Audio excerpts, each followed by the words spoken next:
Oke, pada video yang ke-7 ini kita akan lihat di situ ada tabel jenis konversi tipe data dan diikuti dengan konversi tipe data angka. Kalian lihat tabelnya ya. Di situ fungsi yang pertama to boolean. Keterangannya adalah mengkonversi suatu nilai menjadi sebuah nilai boolean.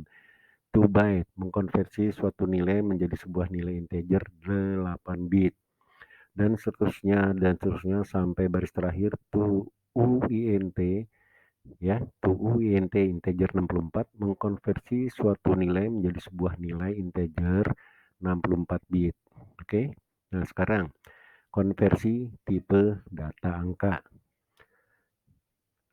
Pada konversi ini tidak ada perintah khusus yang dipergunakan untuk mengkonversi nilai tipe data antar angka yang berbeda. Misalnya ingin mengkonversi suatu nilai integer int ke variabel long, maka C# secara eksplisit ya akan mengkonversi nilai tersebut. Nah, supaya nggak bingung, saya akan kasih contoh codingan beserta bentuk screenshot outputnya ya di video yang berikutnya. Oke, lanjut.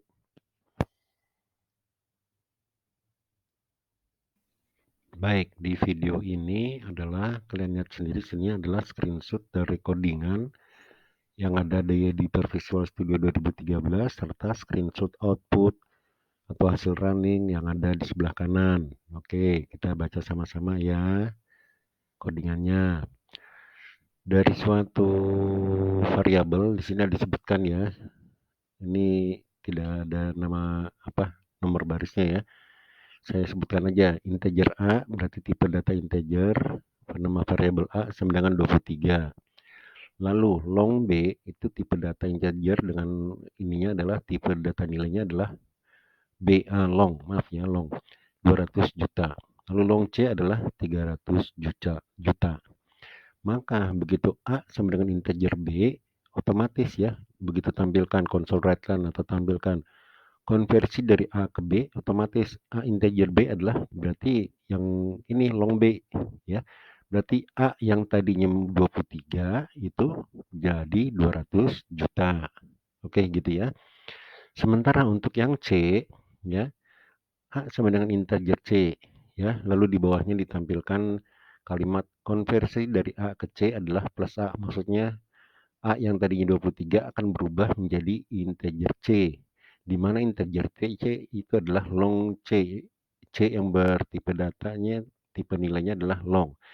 Untuk long itu paling kecil, paling besar adalah antara 0 sampai dengan 299 juta. Jadi begitu kecil seperti yang kalian lihat di outputnya ini adalah minus 129 bla bla bla bla bla bla ya. Kenapa bentuknya angkanya kok jadi minus dan banyak sekali? Ya, kalian gak usah pusing ya, karena long C itu 300 JT, otomatis dia akan dikonversikan sendiri oleh compiler dari C# ya. Kalau A berarti 200, berarti otomatis dia masih bisa menerima angka 200 juta untuk angka integer di C#. Sementara untuk 300 juta ternyata hasilnya adalah minus. Itu hasil dari compiler ya. Jadi kalian gak usah bingung kenapa muncul angka seperti itu. Kalian coba aja yang lebih besar di atas 300 juta. Berapa misalnya gitu ya. Di atas 300 misalnya MM-an atau berapa ya. Silahkan. Oke ya. Sekali lagi nggak usah bingung. Itu yang konversi dari A ke C itu adalah compiler C++ yang mengerjakannya. Oke, kalian coba, kalian kopas, lalu di running ya. Baik, kita lanjut ke video yang berikutnya.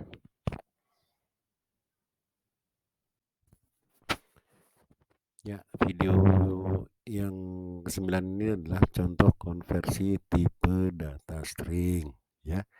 Saya bacain dulu ya. Nah, pada umumnya tipe data string merupakan tipe data yang paling sering digunakan dalam bahasa pemrograman ya, string. Pada C#, cara untuk mengubah suatu tipe data ke tipe data string adalah dengan menggunakan fungsi toString ya, menggunakan fungsi toString yang kalian lihat pada tabel yang ada di video sebelumnya. Oke, Sekarang kita lihat contoh codingannya. Di situ ada suatu variabel X ya,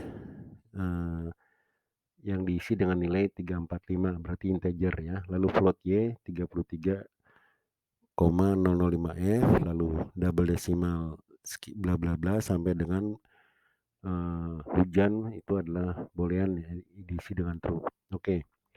Lalu pada baris 1, 2, 3, 4, 5 baris dari bawah ada satu tampilan di situ console writeLine.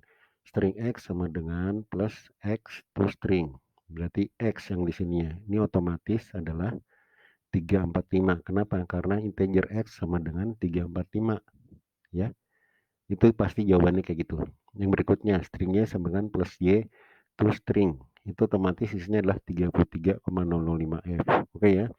Seperti yang terbukti pada tampilan atau screenshot dari output itu yang di sebelah kanan ya. Itu kalian lihat itu string X sama dengan sekian, string Y sama dengan sekian, dan seterusnya dan seterusnya. Oke, sesuai dengan yang data yang sudah diinputkan di codingan ya. Termasuk yang paling terakhir string hujan sama dengan true, karena di situ boolean hujan adalah true ya. Hujan variabelnya boolean yang dimasukkan dengan nilai true ya. Gampang ya. Oke, kalian coba di editor Visual Studio 2013 kalian masing-masing. Oke, lanjut ya.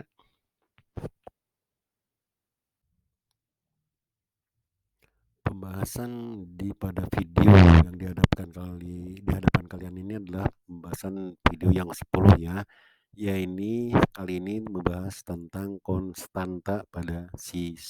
Oke, saya bacakan dulu sedikit ya. Konstanta atau konstan bahasa Inggrisnya merupakan sebuah variabel yang berisi satu nilai yang tidak dapat diubah-ubah atau bernilai tetap. Penulisan sintaks konstanta pada C# menggunakan keyword const, C-O-N-S-T. Oke, kalian lihat di situ, const lalu diikuti data type atau tipe data, lalu nama konstan, constant name, dan sama dengan nilainya berapa. Diakhiri selalu ya dengan titik koma. Oke, langsung aja ke codingan ya. Kalian lihat di situ, langsung aja kita cari variabelnya. Oke. Const double, ada tulisannya di situ ya, const double p ya. Double adalah const adalah keywordnya, double tipe datanya, p adalah nama dari variabel, dan 3,14 adalah nilai yang dimasukkan ke dalam variabel tersebut ya. Jadi const double p sama dengan 3,14. Lalu ditulis masukkan nilai jari-jari, dan di sini adalah R, berarti R sama dengan convert to double console readline, maksudnya dikonversikan bahwa R dimasukkan ke convert to double gitu ya. Oke, sekarang double luas sama dengan P dikali R, maksudnya luas keliling ya. Luas keliling adalah Pi R kuadrat, Pi dikali R dikali R. Lalu untuk double keliling sama dengan 2 dikali Pi dikali R. Nanti dimasukkan dulu ya nilai jari-jarinya berapa ya. Masukkan nilai jari-jari berapa, nanti saya input di tampilannya ya. Nah, pada 3 baris dari bawah, luas lingkaran sama dengan 3,14 dikali R dikali R. Ini tambah, maksudnya data R ya, tambah R ini karena tidak ada tanda petik lagi di R-nya ya. Lalu dikali R lagi, berarti ini sama dengan berapa, lalu ditambah luas, maksudnya perkalian 3,14 kali R kali S ini merupakan variabel dari luas. Kita tahu sendiri ya, luas adalah tadi double luas yang kalian lihat di situ ya, sama dengan Pi dikali R ya di deklarasinya. Lalu begitu juga keliling lingkaran itu adalah 2 kali 3,14 ditambah R, maksudnya 2 kali 3,14 ditambah R lalu sama dengan berapa, maksudnya ini kelilingnya ya. Oke, kita lihat outputnya adalah pada di sebelah kanan. Di sini saya masukkan nilai jari-jari adalah 5, berarti 3,14 dikali 5 dikali 5 karena dikali R ya tadi otomatis 5 kali 5 adalah 25 sama dengan 25. Lalu yang berikutnya keliling lingkaran adalah 2 kali 3,14 dikali 5 sama dengan 31,4 ya. R-nya adalah 5. Ingat ya. Karena saya masukkan nilai jari-jarinya di situ adalah 5. Oke, gampang ya. Kita lanjut ke video yang berikutnya.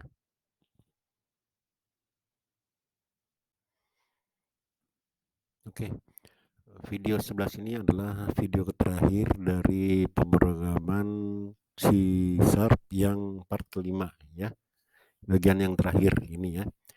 Di sini ada suatu dua tabel itu yang disebut dengan literal dan sequence. Ini adalah jenis-jenis konstanta pada C#. Oke.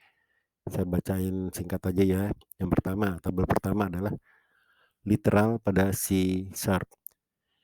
Kalian lihat di situ ada 3 kolom tipe data, lalu literal dan contohnya. Yang pertama, bool, kependekan dari boolean. Literalnya adalah true atau false, contohnya true. Integer, literalnya bilangan bulat, contohnya 0, min 200, 87, 329, dan seterusnya, sampai dengan terakhir, char ya. Char adalah satu karakter yang diapit oleh tanda petik satu ya, tanda petik tunggal. Contohnya di sini huruf K, tanda petiknya oleh tanda petik satu ya, tanda petik tunggal. Oke. Kalian baca di situ ya. Ada berikut contohnya. Jadi komplit ya. Oke, tabel yang kedua, kalian lihat di situ adalah escape sequence pada C#. Oke. Pada C# terdapat beberapa karakter yang tidak dapat diketik langsung dan dimasukkan ke dalam petik ganda, tanda petik ganda ya. Untuk tipe data string atau sering disebut dengan escape sequence. Oke, berikutnya adalah tabel dari escape sequence pada C#. Kalian di situ lihat slash kanan ya, atau disebut juga dengan backslash ya. Escape sequence-nya keterangannya di sini adalah single quote. Lalu bawahnya double quote sampai dengan baris terakhir adalah slash w, itu adalah vertical tab. Oke, gampang ya. Oke, jangan lupa ya subscribe, like, share, dan komen kalau perlu. Kalau masih bingung silahkan komen ya di di kolom komen yang ada di YouTube ini ya. Jadi kalian bisa mengerti lebih jelas. Atau kalau ini beli aja bukunya. Iya kok, sangat-sangat terjangkau untuk mahasiswa, beneran. Dan kalian nggak akan rugi, karena ini ilmu ya, akan bisa dipergunakan sampai puluhan tahun ke depan kok. Beneran, saya nggak bohong, karena ilmu itu susah untuk didapat ya. Oke ya, sekali lagi supaya codingan kita, tutorial saya ke kalian ini makin meriah dan makin mantap. Oke, sampai bertemu di pemrograman C# bagian yang ke-6.